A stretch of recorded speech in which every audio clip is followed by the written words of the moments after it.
बाळूमामा साक्षात देव होता, जगाचा मालक होता. बाळूमामा हायत असताना हातात काठी, खांद्यावर घोंगडे घेऊन बकरी राखायचा.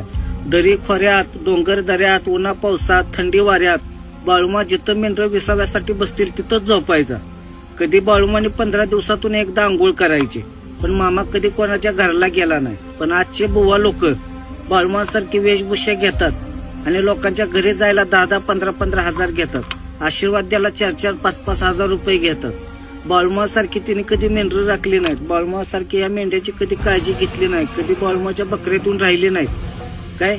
पण बाळूमासारखी वेशभूषा घेऊन फक्त यासनी देवरसपण करायला येतं, लोकांना लुबडायला येतं. बाळूमाने सांगितलं होतं की माझ्या नाव कुणी देवरसपण करू नका, कुणाला लिंबू ताई तागा दोरत देऊ नका. हे या महाराज लोकांच्या, बुवा लोकांच्या ध्यानात राहत नाही. हे बाळूमाने फक्त देवरसपण केलेलं ध्यानात ठेवतात. पण बाळूमा देवरसपण असा करत होता की बाळूमा कधी कुणाच्या घराला गेला नाही. बाळूमा